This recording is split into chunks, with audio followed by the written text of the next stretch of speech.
નમસ્કાર વિદ્યાર્થી મિત્રો, હું છું જયેશ પરમાર. આપનું હાર્દિક સ્વાગત કરું છું એસએન વિદ્યાલયના આ e-લર્નિંગ પ્રોગ્રામમાં. વિદ્યાર્થી મિત્રો, આજે આપણે બાયોલોજી નીટ સેશન જે છે એમાં આગળ ચર્ચા કરવાના છીએ. તો આગળના ક્વેશ્ચન જે કંઈ છે એની શરૂઆત કરીએ. ચલો જોઈએ નીટ સેશન.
મિત્રો પ્રશ્ન છે, યુલોથ્રિક્સ માટે સંગત વિકલ્પ કયો છે?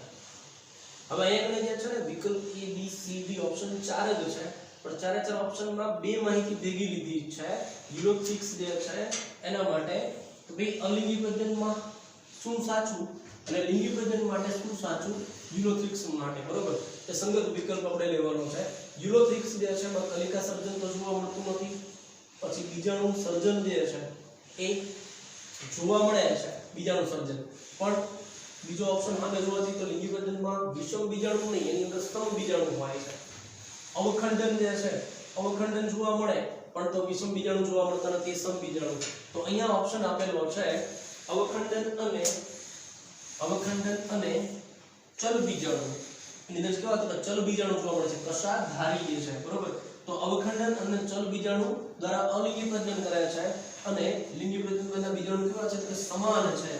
બંને જે છે ચલિત છે, કશા ધરાવે છે અને કેવા છે સમાન છે. બાહ્યકાર રચના જે છે એની દ્રષ્ટિએ સમાન છે, એમાં ભેદ હોતો નથી. એટલે કેવા છે સમાન સમજન્યુ. શું કહેવાય?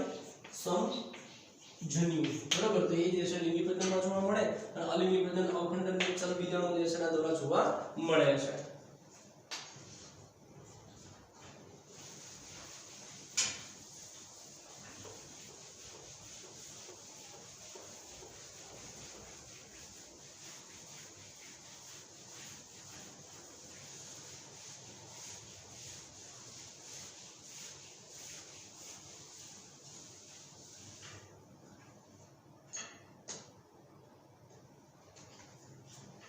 બીજો જોઈએ ક્વેશ્ચન મિત્રો આગળ.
શું કીધું છે ક્વેશ્ચન મિત્રો?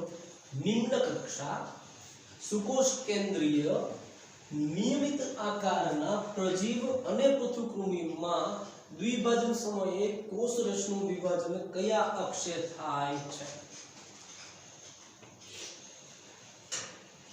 આયામ છે, અનુપ્રસ્થ છે, સરળ વિભાજન, ત્રણ પ્રકાર છે બરોબર. એના ઉદાહરણ પણ કહ્યું. પણ ક્યારેક મિત્રો એક્ઝામ ની અંદર ક્વેશ્ચન ટાઇપ્સ ઓફ ક્વેશ્ચન છે ને જરા કેવું ટ્વિસ્ટ કરવામાં આવે. આયું છે તમે નિમ્ન કક્ષા સુકોષ કેન્દ્રીય નિયમિત આકાર આ બધી વસ્તુ ક્યાં જોવા જવાનો ખ્યાલ આવે છે, પણ આમાંથી એક જ શબ્દ પકડો એટલે ઓટોમેટિકલી જવાબ જે છે આપણી સામે આવે છે. માત્ર ને માત્ર જે છે આ પૃથુકૃમિ જે છે અને તમે પકડો અને 11મા ધોરણની ટેક્સ્ટ બુક જે છે એની અંદર જે છે પ્રાણીઓ જે છે એનું વર્ગીકરણ આપેલું છે. એમાં સૂત્રકૃમિ અને પૃથુકૃમિના અલગ અલગ જે છે જે સમુદાય આપેલા છે. પૃથુકૃમિ સમુદાય છે એની અંદર ઉદાહરણ જોજો તો એક ઉદાહરણ એવું મળશે કે જેની અંદર જે છે આ દ્વિભાજન જે છે આપણે આયામ સરળ અને જે કહીએ કે ભાઈ અનુપ્રસ્થ જોઈએ છે એમાંનું ઉદાહરણ તમને મળી જશે. તો અહીંયા જવાબ જે છે એ અનુપ્રસ્થ અક્ષ સાચો છે. શું જવાબ? અનુપ્રસ્થ અક્ષ. પણ એનો રેફરન્સ જે છે મેં કીધું પૃથુકૃમિ જે છે શું છે 11th NCERT ટેક્સ્ટ બુક. પ્રાણીઓ વર્ગીકરણ છે એમાંથી પૃથુકૃમિ સમુદાય છે એકવાર જોવો અને એના ઉદાહરણ એટલે આ એનો મતલબ શું નીટ ની અંદર ક્વેશ્ચન 11th પાર્ટ જે છે એનાથી મર્જ કરીને પૂછી શકે છે. પ્લસ આમાં એવું થાય કે કોષરસનું વિભાજન કયા અક્ષ એટલે આપણને તો આ બાબત હોય ને એટલે તમે માત્ર આ ચેપ્ટર નું જે અંદર આપેલું સરળ વિભાજન છે અનુપ્રસ્થ એના જ ઉદાહરણ તમે વિચારો, પણ એની બાબતમાં આ બધી બાબત જે છે કદાચ આપણે જે છે એને કમ્પ્લીટ સમજણમાં ના લઈ શકીએ. તો મહત્વનું શું છે કે આવા ક્વેશ્ચનની અંદર જે અમુક શબ્દ છે એની માહિતી જે છે ક્યાં આપી છે એમાં જરાક ધ્યાન રાખવું જરૂરી છે. તો તરત જ જવાબ જે છે નજીક પહોંચી શકાય છે. તો જે છે બુકની અંદર જોઈ અને આની અંદરથી ઉદાહરણ ગોતજો એ ઉદાહરણ જે છે એની અંદર બંધબેસતું હશે. અનુપ્રસ્થ અક્ષ જે છે સાચું છે.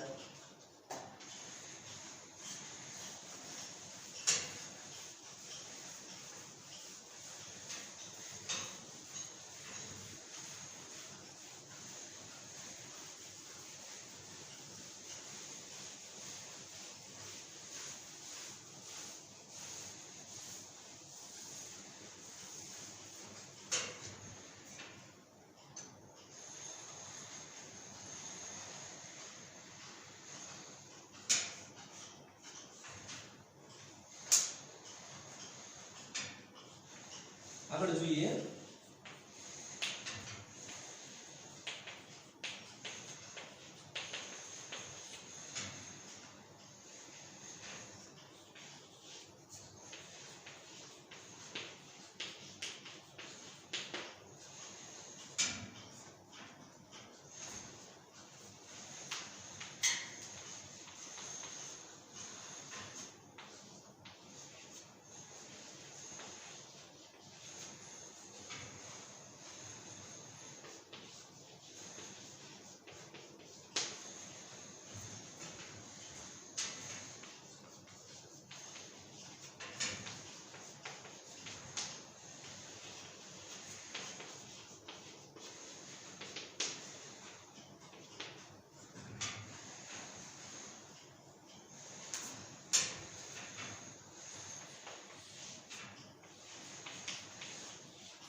ક્વેશ્ચન શું છે મિત્રો જરા જુઓ.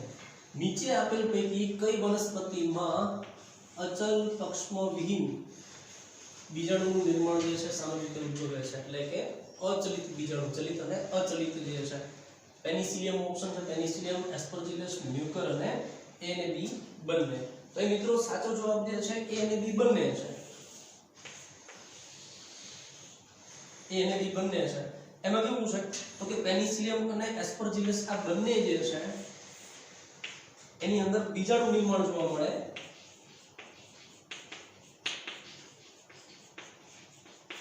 અને જે ભાઈ શું કરે છે પક્ષમોહીન અચલિત જે કીધું છે ને અચલિત બીજાણુ જોવા મળે છે જ્યારે મ્યુકર જે છે એની અંદર પ્રજનન પદ્ધતિ જે છે એ અવખંડન જોવા મળે છે અખંડિત ભાગોમાં વિભાજિત થઈ અને નવી સંતતિ જે છે પૂર્ણ પ્રાણીમાં ફેરબહુ સંપૂર્ણ ક્ષમતા જે છે બરોબર પુનઃસર્જન ક્ષમતા તો એ જોવા મળે છે તો એ સાચો ઓપ્શન છે એ અને બી પેનિસિલિયમ અને એસ્પરજિલસ જે છે એ બંનેની અંદર જે છે બીજાણુ નિર્માણ થાય અચલિત જે છે બરોબર એ જોવા મળે છે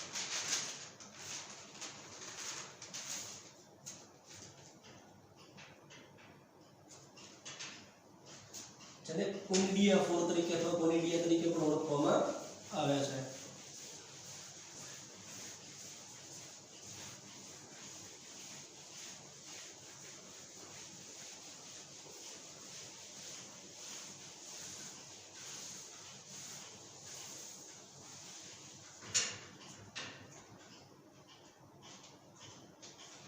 આગળ જોઈએ મિત્રો આ ક્વેશ્ચનમાં ખાસ ધ્યાન આપજો થોડું વિચારવા જેવું છે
મિત્રો પ્રશ્ન શું કીધું છે કયો વિકલ્પ ખોટી રીતે જોડાયેલી જોડ માટે સાચો હશે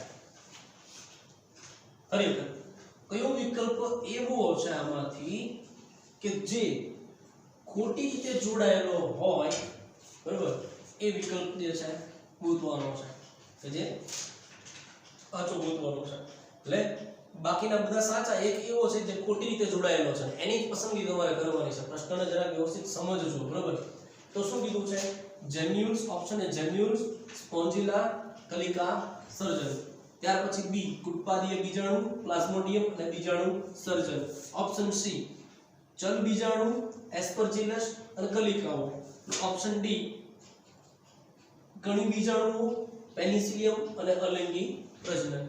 તો મિત્રો અહીંયા જવાબ જો ગોતવું હોય તો જુઓ તો જેમ્યુલ્સ જે છે, જેમ્યુલ્સ સ્પોન્જિલા છે, તો સ્પોન્જિલા જે છે એની અંદર અંતકલિકા સર્જન જોવા મળે અને અંતકલિકા સર્જનની અંદર જે કલિકા નિર્માણ જે અંદરની તરફ થાય જેમાં કોષનો સમૂહ જે છે ઉપસી આવે છે, બરોબર, એ અંતકલિકા છે અને એની ફરતે જે આવરણ છે એને શું કહેવાય? જેમ્યુલ્સ કહેવાય. એટલે આ ઓપ્શન જે છે સાચો છે, બરોબર. એટલે તો જોડ સાચી છે. આપણે શું કરવાનું? ખોટી જોડ ગોતવાની છે. પછી કુટપાદીય બીજાણુ, પ્લાઝ્મોડિયમ અને બીજાણુ સર્જન. તો બીજાણુ સર્જન જે છે અથવા બીજાણુ નિર્માણ પદ્ધતિની અંદર પ્લાઝ્મોડિયમ અને અમીબા જે છે એ અમુક એવી કન્ડિશન છે, પ્રતિકૂળ સંજોગોની અંદર જે છે શું કરે છે? કુટપાદીય બીજાણુનું નિર્માણ કરે છે. તો આ જોડ પણ કેવી છે? સાચી છે અહીં. ત્યારબાદ ચલ બીજાણુ, એસ્પરજિલસ અને કલિકાઓ. તો એસ્પરજિલસ જે છે, એસ્પરજિલસ અને પેનિસિલિયમ આ બંનેનું ઉદાહરણ હજી હમણાં જ આપણે થોડી વાર પહેલા જોયું છે આગળના ક્વેશ્ચનમાં, બરોબર. તો એમાં જે છે કોનિડિયોફોર અચલિત બીજાણુ, તે ચલ બીજાણુ કીધું છે, એનો મતલબ આ જોડ કેવી છે? ખોટી છે, બરોબર. બાકી કણી બીજાણુ જે છે એનું નિર્માણ કરી પેનિસિલિયમ જે છે અલિંગી પ્રજનન જે છે દર્શાવે છે તે સાચું છે. તો આવું ના ઉપર હોય તો સાચું, પણ આ જોડ ખોટી ને આ જોડ સાચી છે. એનો મતલબ અહીં આપણો સાચો જવાબ જે છે એ ઓપ્શન સી, ચલ બીજાણુ, એસ્પરજિલસ, કલિકાઓ જે છે, એટલે કે આ જોડ ખોટી છે. પણ આપણો જે પૂછેલો પ્રશ્ન છે ને આપણે ખોટી જોડ જ બતાવવાની છે કઈ છે, તો આ જોડ બાકીની જોડ બધી સાચી છે. મિત્રો અહીંયા જે છે એસ્પરજિલસ અને પેનિસિલિયમ, એસ્પરજિલસ અને પેનિસિલિયમ બંને માટે છે કે તે અચલિત બીજાણુ કોનિડિયા જે છે, કોનિડિયોફોર તરીકે ઓળખાય છે કણી બીજાણુ, બરોબર, એનું નિર્માણ કરે છે અને અલિંગી પ્રજનન જે છે પદ્ધતિમાં એ ઉદાહરણ જોવા મળે છે.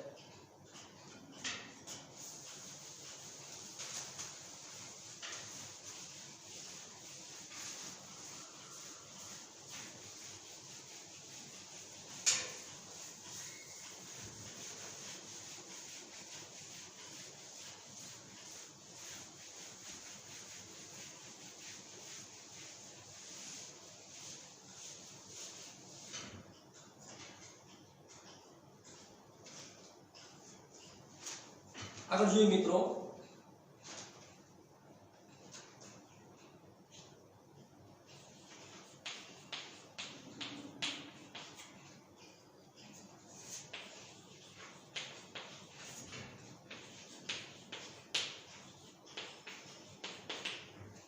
અસંગત વિકલ્પ પસંદ કરો.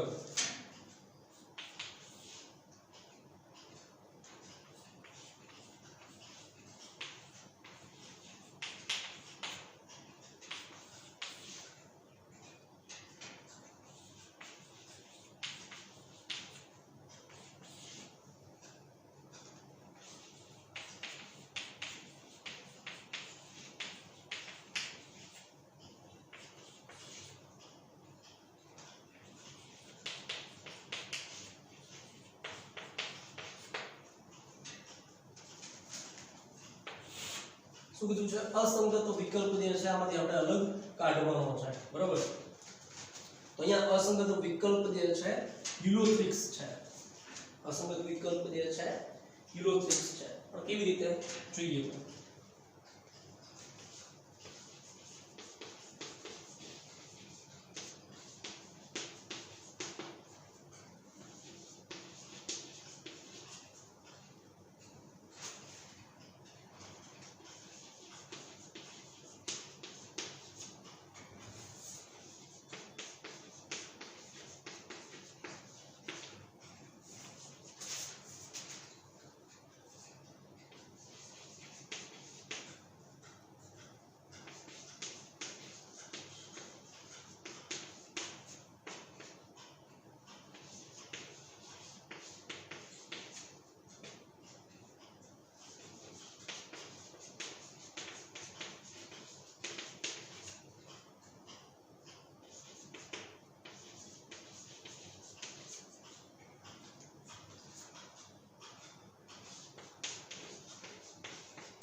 તો મિત્રો યુલોથ્રિક્સ જે છે એની અંદર પ્રજનન જે છે અવખંડન પદ્ધતિ દ્વારા થાય છે.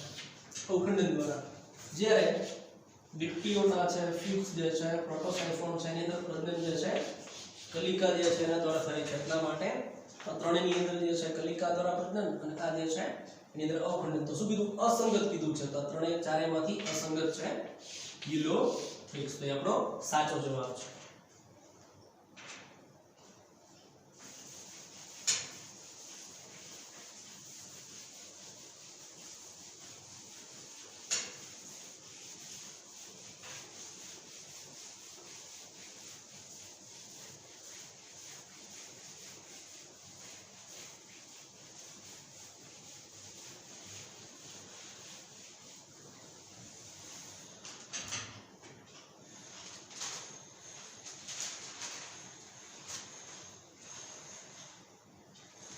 આગળ જોઈએ મિત્રો,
વિદ્યાર્થી મિત્રો શું કીધું છે? યોગ્ય જોડ મેળવવું. જોડવું છે વિભાગ A અને વિભાગ B.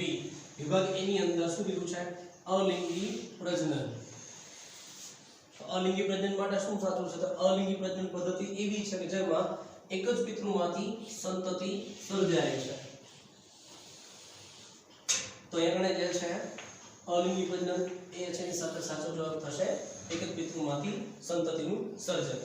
બીજું આપ્યું છે લિંગી પ્રજનન. લિંગી પ્રજનનની અંદર અધિકરણ અને વ્યતિકરણની પ્રક્રિયા જોવા મળે છે, જેમાં નવા જન્યુઓ છે એના જોડાણની શક્યતા રહે છે. તો એટલા માટે લિંગી પ્રજનન માટે જવાબ આવશે જનીનિક ભિન્નતાઓનું વારસાગમન કરે છે. જનીનિક ભિન્નતા જે છે એનું શું કરે છે? વારસાગમન. એ સાચો ઓપ્શન આ છે એના માટે. ત્યાર પછી ભાજન છે. તો ભાજન પદ્ધતિ જે છે શું છે? તો કે એ પ્રોટિસ્ટા અને મોનેરામાં જોવા મળે છે. એના માટે સાચો જવાબ છે પ્રોટિસ્ટા અને મોનેરામાં થાય છે.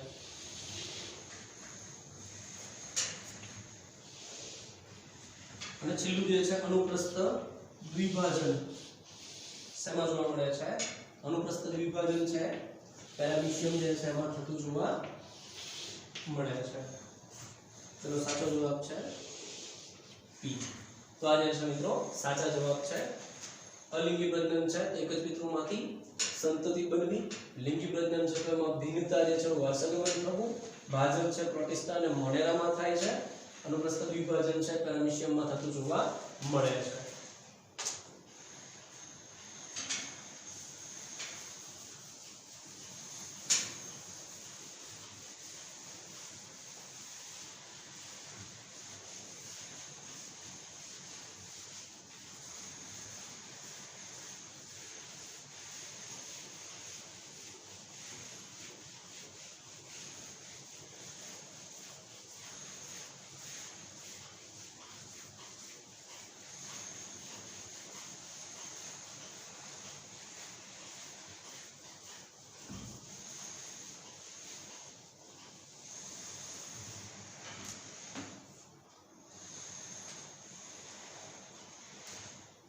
આગળ જોઈએ મિત્રો.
પ્રશ્ન શું છે મિત્રો?